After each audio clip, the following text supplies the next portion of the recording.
नहीं है कि उसके जरिए आप 100 रुपए कमा ले। अवैध मजारों को बनाया जाता है और उनके जरिए जमीन को हथियाया जा रहा है। हाँ जी। आधार क्या था, क्योंकि आपने दावा बहुत बड़ा किया है। आधार क्या, मैंने खुद किया हुआ है काम, अभी भी मजार चल रही है। आप नारायणगढ़ रोड पड़ता है क्या बात अम्बाले कर से आगे। हाँ हाँ आपने ये किया है? हाँ, मैंने 2 मजार ऐसे फर्जी तैयार किए हैं। अब तो वहां पे बढ़िया दुकानदारी चल रही है। किस तरह की और कैसे तैयार किया आपने? किस सन की बात है? एक नारायणगढ़ रोड पे पेड़ था बहुत भयंकर बरगद का। वो देखने से इतना डरावना है कि दूर से जब गाड़ी की उस पे लाइट जाती है ना तो डर लगता है उस पेड़ को देख के। बहुत पुराना पेड़ है वो। आपको लगा ये लोकेशन बिल्कुल हाँ, मुफीद अब है? मैं वहाँ मजारों पे पहले ही बैठा हुआ था तो मैं इधर उधर की मजारों पे भी जाता था घूमने, वहां से भी पैसे कमाता था। तो मैं और मेरा एक चेला है राजा, वो खेलन का ही है।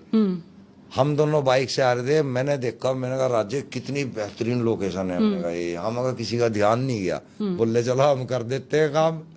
हमने वहां पे जो चुन्नियां बांधी, अपने पीर से चुन्नियां उठा के लाए हरी नीली, और पेड़ के पर इतनी चुन्नियां बांध दी बहुत दूर दूर तक। ठीक है। और फिर नीचे जो है गल्ला बना दिया और एक ईंटों का ऐसे बना के वो वहाँ छोड़ दिया हमने। अब उसमें गले में हमने आगे देखा तो आहिस्ता आहिस्ता वहाँ आसपास पैसे मिलने शुरू हो गए हमारे को।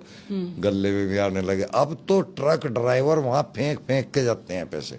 यानी कि आपने रोजगार का एक साधन हाँ, तैयार किया मैंने अपने लिए था। इसका क्रेडिट आपको देना चाहिए। हाँ। लेकिन ये जो आप स्कैम का हवाला दे रहे, देखिए ये पूरा भारत पूछेगा इस वक्त कि ये बहुत बड़ा स्कैम है जिसकी तरफ आप इशारा कर रहे हैं। तो क्या वाकई ऐसा हो रहा है? अब मैंने सिर्फ किया है आपने तो ऐसे ऐसा किया? और भी कर रहे हैं और ये सब ऐसे ही हो रहा है। आधार क्या है? क्योंकि आपने फिर ये भी कहा था कि आप कौन ये से बताओ, ऐसे आप पीर ये बाबा बताओ। हैं जो रेलवे ट्रैक पर जाकर। वही कहना चाह रहा हूँ मैं। खतना मोहम्मद साहब की तो नहीं हुई थी। हम